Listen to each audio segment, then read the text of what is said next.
Premier point de l'actualité. Bonjour à vous, Alexis et Marco. Madame, monsieur, bonjour. Merci de nous rejoindre. L'UEMOA, l'Union économique et monétaire ouest-africaine, célèbre aujourd'hui ses 25 ans d'existence.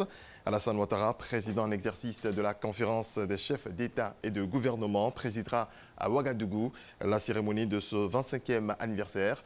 Au-delà du caractère festif, les chefs d'État entendent faire le bilan de leur organisation communautaire.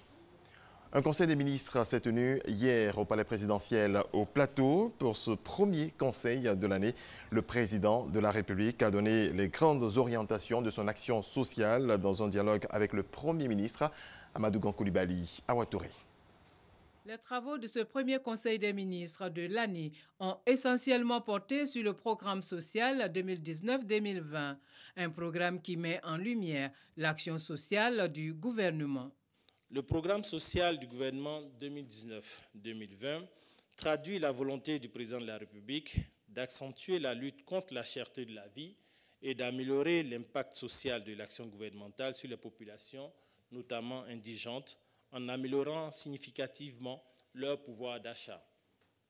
Ce programme vise plus spécifiquement à fournir aux populations des services de santé efficients, à faciliter l'accès et le maintien à l'école, à favoriser l'accès des populations aux services essentiels tels que le logement, l'énergie, l'eau potable et le transport, à un coût abordable et à améliorer l'employabilité ainsi que l'accès à un emploi décent et stable pour les jeunes et pour les femmes.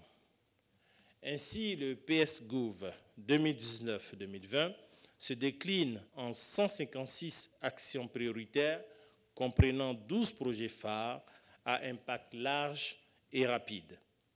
Il s'agit notamment du renforcement du programme de gratuité ciblée, de l'opérationnalisation progressive de la couverture maladie universelle, de l'intensification et de l'élargissement de la couverture des bénéficiaires des programmes de filets sociaux productifs, du développement d'activités d'autonomisation en faveur des jeunes et des femmes, de la baisse du tarif social de l'électricité, du renforcement du programme d'accès à l'eau potable en milieu rural et de l'accélération du programme des logements sociaux.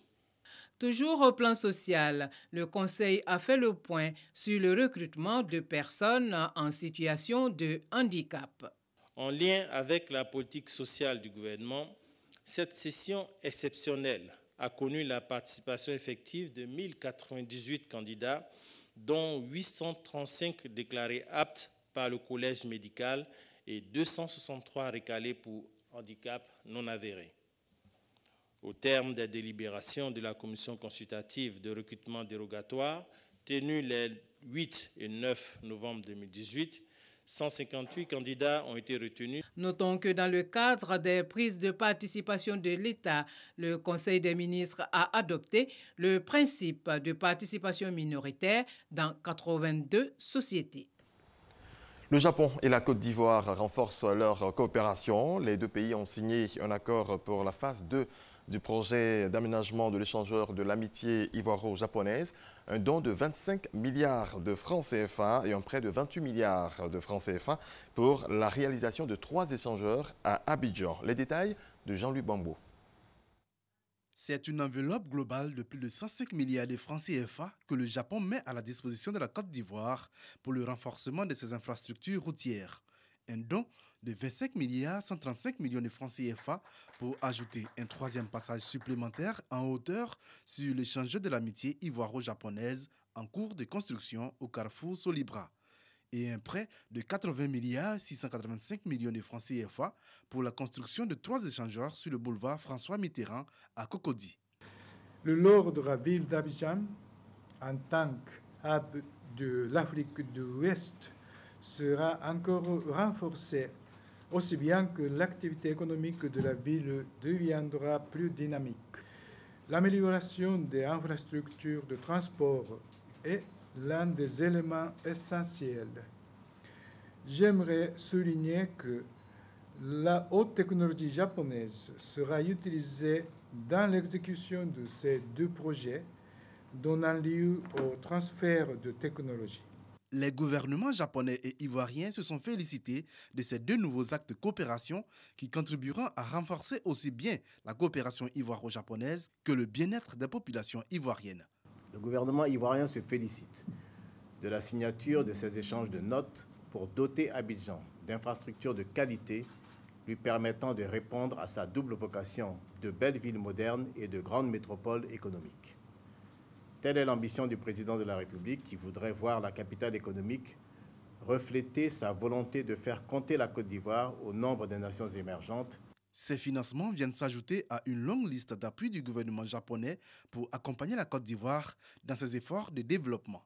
Le partenaire nippon a notamment octroyé en 2018 3 appuis sous forme de dons d'un montant global d'environ 2,5 milliards de francs CFA. Contrairement aux rumeurs, le prix de la baguette de pain n'a pas augmenté. Il est toujours fixé à 150 francs CFA. Le ministère du Commerce, de l'Industrie et de la Promotion des PME invite à dénoncer toute augmentation irrégulière du prix du pain. En tout cas, dans les endroits où elle s'est rendue, notre équipe de reportage n'a constaté aucune hausse. Salma Toudia. Fixé à 150 francs CFA, le prix de la baguette de pain de type 55 reste inchangé. Les consommateurs rencontrés dans les communes de Cocody, Marcory et Trècheville confirment que le prix de la baguette de pain n'a connu aucune augmentation. J'ai appris l'information, je ne sais pas, mais moi, je n'ai pas eu de changement. Voilà. J'ai même demandé à des collaborateurs, ils m'ont dit qu'ils ont payé du pain, mais c'est toujours 150. Je n'ai pas remarqué une différence de prix. J'achète le pain à 150 francs ici. C'est l'habitude d'acheter le pain aussi à 150 ici. Donc rien n'a changé, franchement, rien n'a changé. Le prix reste toujours le même ici. Nous, on ne change pas les prix. Voilà, la baguette coûte 150 francs. Depuis le 1er janvier 2019, une note signée de la coordination des boulangeries d'Abidjan Sud demandait l'arrêt de la vente de la baguette de pain aux livreurs en deçà de 150 francs CFA. Selon le président de cette coordination, le mouvement vise à harmoniser le poids et le prix du pain. Nous avons demandé à nos livreurs, nous souhaiterons arrêter la livraison sur une période d'1 semaine. Le temps de nous mettre en conformité avec ce que le ministère du Commerce nous demande. En réalité, si nous devons nous conformer au poids que le ministère nous demande, le prix auquel nous en donne les livreurs, nous sortons perdants. Voilà le vrai problème. Et donc on observe un arrêt, on essaie de nous conformer au poids, on fait un calcul en interne, on voit dans quelle mesure nous allons encore revoir les conditions de travail des livreurs pour qu'on puisse continuer de travailler. Sinon qu'il n'y a pas d'augmentation du prix du pain. En attendant, le prix de la baguette de pain de type 55, lui, est maintenu à 150 francs CFA. Le ministre du Commerce, de l'Industrie et de la Promotion des PME invite les populations à dénoncer toute constatation d'augmentation irrégulière. Merci de nous avoir suivis. Je vous retrouve à 6h30 pour le point de l'actualité africaine.